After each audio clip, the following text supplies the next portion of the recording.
নবী হযরতে মুসা আলাইহিস সালামের জামানায় একজন ব্যক্তি বড় পাপী ছিল, বড় বদকার ছিল গো।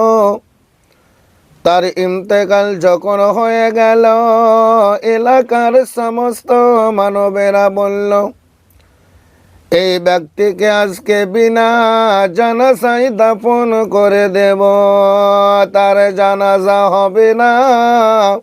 এত বড় পাপী ছিল গো, এত বড় বদকার ছিল গো।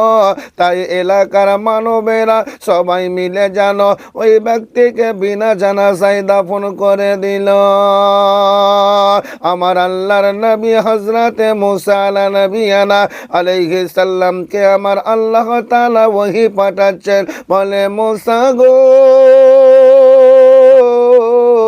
ও গো মুসা নবী, শোনো শোনো, তোমার এলাকার মধ্যে এমন একজন আমার বান্দা আছে যার ইন্তেকাল হয়েছে, তাকে বিনা জানাজায় দাফন করা হয়েছে।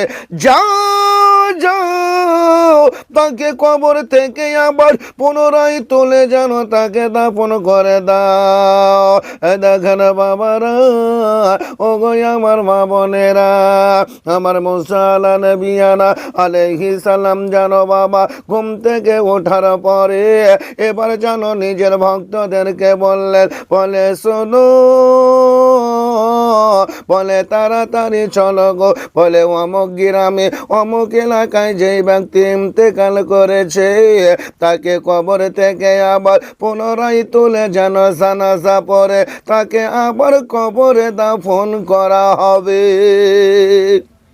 আবার দাফন করা হবে।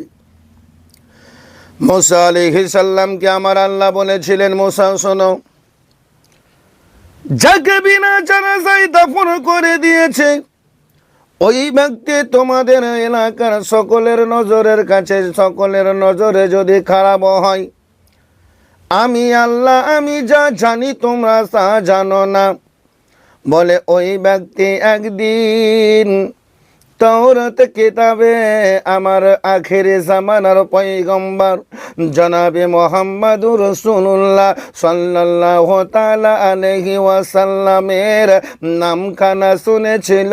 আর যেমন না আমার নবীর নামখানা শোনা, সঙ্গে সঙ্গে যেন চোখের মধ্যে চুমাটা লাগিয়েছিল।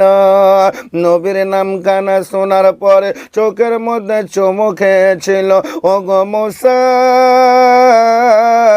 তার জীবনের গুনাহ খাতাকে আমি মাফ করে দিয়েছি, আবার তোমরা চলে যাও কবর থেকে তাকে যেন উঠিয়ে নাও, আর ওঠার পরে আবার জানাজা পরে তাকে দাফন করো।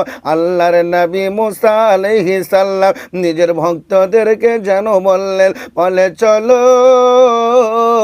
অমুক এলাকায় অমুক গ্রামে অমুক জন ব্যক্তি ইন্তেকাল করেছে, তাকে বিনা জানাজায় দাফন করা হয়েছে, তাকে কবর থেকে ওঠা হবে, কবর থেকে ওঠার পরে তার জানাজা পড়ে আমার যেন তাকে পুনরায় দাফন করব। বোঝা গেল বাবা, আমার বিশ্ব নবী আকা পয়গম্বর জিন্দা নবী হায়াতুন নবী নূরুন নবীর নামে আমরা চুমা খাই রে বাবা। নবীর নাম শুনে আহলে সুন্নাতুল জামাতের ব্যক্তিরা চুমা খায়, কিন্তু দেওবন্দি ওয়াহাবি লামহজাবিরা যেন চুমা খায় না, নবীর নাম শুনে চুমা খায় না। ওই বেয়াদবেদেরকে বলবো, বলে শোনো শোনো, তোমরা কি হাদিসে পড়নি? তোমরা কি হাদিসটা জানো না? আমার বিশ্ব নবীর নামখানা শুনে চোখের মধ্যে চুমু লাগাতে হবে। আমার নবীর নামখানা শোনার পরে চোখের মধ্যে চুমা খাওয়া, এটা যেন আদম নবীর সুন্নাত আছে। নবীর নাম শুনে চোখে চুমু লাগা আদম নবীর সুন্নাত।